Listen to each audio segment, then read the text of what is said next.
All right, let's dive into something really cool. We're going to see how modern 21st century tech can reach back in time and solve a 60-year-old engineering mystery. It's basically a detective story, but for a classic car. I mean, just look at this thing. The Triumph Vitesse. It's just pure 1960s cool, right? Designed by the legendary Giovanni Michelotti, it was sporty, stylish, and, for its time, it was pretty zippy. But underneath all that beautiful sheet metal, it was hiding a pretty big secret. A wobbly secret that was there from the very beginning. And look, we're not just talking about a little squeak or a rattle here. This flex was so bad, and owners have known this for decades, that if you just parked it on a weird curb or tried to jack it up from the wrong spot, the entire frame would twist so much you literally could not open the doors. That's not just an inconvenience, that's a serious structural flaw. So what's really going on here? Well, it all comes down to something called torsional stiffness. It's a fancy term, but the idea is simple. It's just how much a car's frame fights against being twisted. Think about it this way. A modern car is like a solid, dry pipe. It's super hard to twist, right? This Vitesse, on the other hand, it was more like trying to twist a wet towel. And you want your car to be stiff. It's crucial for good handling, for safety, and, well, for making sure you can actually open your doors. So why? Why was it so bendy? It all goes back to its construction. It's what's called body on frame. Basically, the body was just a pretty set of clothes bolted onto a separate skeleton, the chassis. Now, even by the 60s, this was getting pretty old school. Most other companies had already switched to what's called a monocoque design. That's where the body and the frame are all one piece, a single super strong shell. Think of it like an insect's exoskeleton. It's just way, way stiffer. And right here, this is the heart of the problem. This is the Vitesse chassis. It's not much, is it? It's basically just a central backbone with a few little arms sticking out. The entire strength of the car, everything, was riding on this one kind of flimsy skeleton. And it wasn't alone. Its little cousin, the Triumph Spitfire, used the same design. Okay, so this is where our story really kicks off. Enter our hero, a student from the University of Plymouth named Chris Jones. He decided he was going to be the one to finally figure this out, to actually measure the problem and design a modern fix. And his first step? He had to drag this 1960s design kicking and screaming into the 21st century. And what a step it was. This is just incredible. He got his hands on the original factory blueprints from the 60s, and then piece by piece, every single curve, every plate, every single beam, he painstakingly recreated it as a perfect 3D model using CAD software. Just amazing. So now he's got this perfect digital model, and this is where the real magic happens. It's a technique called finite element analysis, or FEA. What the computer does is it takes that 3D model and breaks it down into millions of tiny little pieces. And then it calculates how every single one of those pieces reacts to stress and force. It's like creating a digital twin of the chassis. You can twist it, bend it, put it through its paces, all inside the computer without ever laying a hand on the actual car. And boom, here's what you get. This colorful image, that's a stress map from the simulation.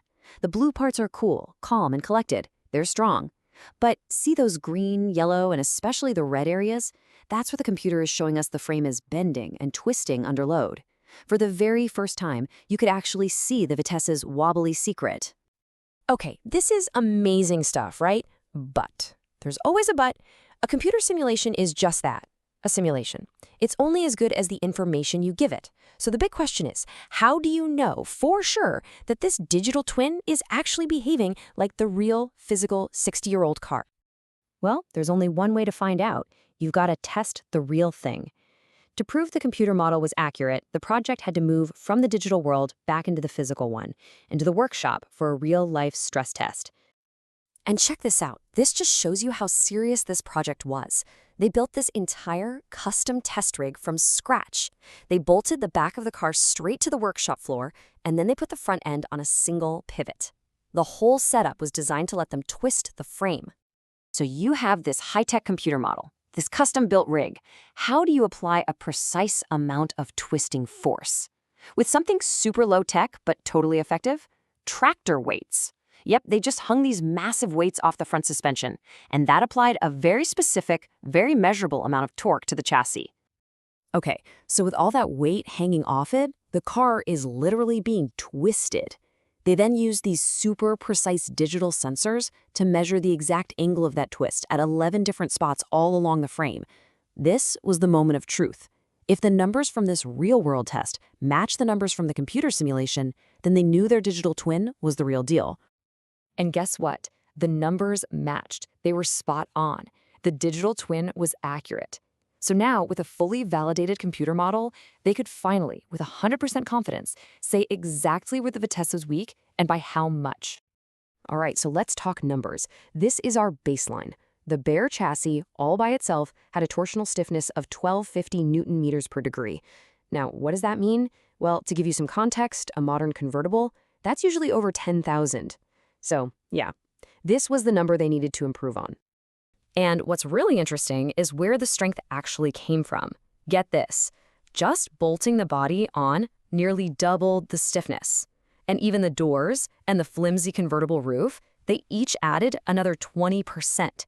It's kind of wild. It shows that, yeah, every little bit helped, but the fundamental problem was that the foundation itself, that chassis, was just way too weak to begin with. Okay, this right here, this is the money shot. This chart basically lays the stiffness data right on top of the car's frame. You see the tall blue Mars at the front and back? Those areas are pretty stiff, relatively speaking. But then, look at that massive dip right in the middle, right where you sit, right by the doors. That, right there, is the Vitesse's Achilles heel, finally pinpointed and measured with incredible precision. So, armed with all this amazing data, they were finally ready for the final act, to engineer a smart, elegant solution to fix this 60-year-old problem once and for all. First, they tried some simple stuff on the actual car. They welded in some plates to box in parts of the frame, and that gave them a pretty decent 37% boost in stiffness. Not bad. But because they had that perfect digital twin, they could test way more ambitious ideas in the computer. And the simulation predicted that the real game changer would be a totally new structural sill. And this is it. This is the elegant solution they came up with. See, the original car just had a flimsy decorative panel in the spot. This new design replaces it with the super strong structural box section. You can see it here in red.